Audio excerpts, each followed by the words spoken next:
Gujarat science city में विश्व अंतरिक्ष सप्ताह समारोह की शुरुआत। गुजरात सरकार के विज्ञान एवं प्रौद्योगिकी विभाग के अधीन कार्यरत गुजरात साइंस सिटी में विश्व अंतरिक्ष सप्ताह का उत्सव शुरू हो गया है।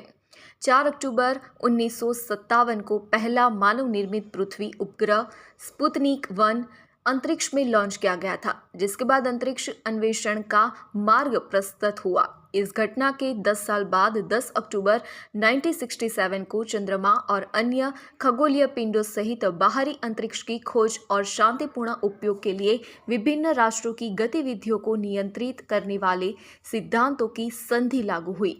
इन दोनों दिनों की स्मृति में और मानव जीवित को अधिक सुविधाजनक बनाने में अंतरिक्ष विज्ञान और प्रौद्योगिकी के योगदान का जश्न मनाने के लिए संयुक्त राष्ट्र ने वर्ष 1999 में 4 अक्टूबर से 10 अक्टूबर तक विश्व अंतरिक्ष सप्ताह मनाने की घोषणा की।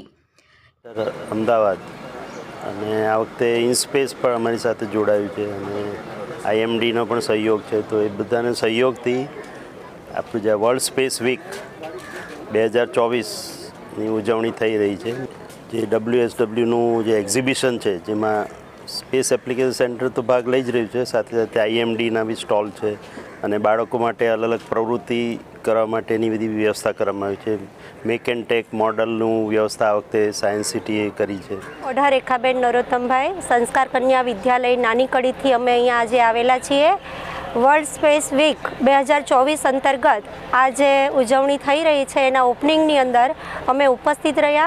અમારી શાળામાંથી અમે 200 વિદ્યાર્થી અને 12 જણના સ્ટાફ સાથે આવેલા છીએ। અહીંયા એક્ટિવિટીની અંદર 5 એક્ટિવિટી જે હતી એમાં વિદ્યાર્થીઓને બહુ સરસ રીતે માહિતી પ્રદાન કરવામાં આવેલી। મિત્તલ બેજરભાઈ છે, હું ધોરણ 9 ડીપે પટેલ સંસ્કાર કન્યા વિદ્યાલયથી વિદ્યાર્થીની છું। આજે મેં વર્લ્ડ સ્પેસ 2024માં ભાગ લીધેલ છે।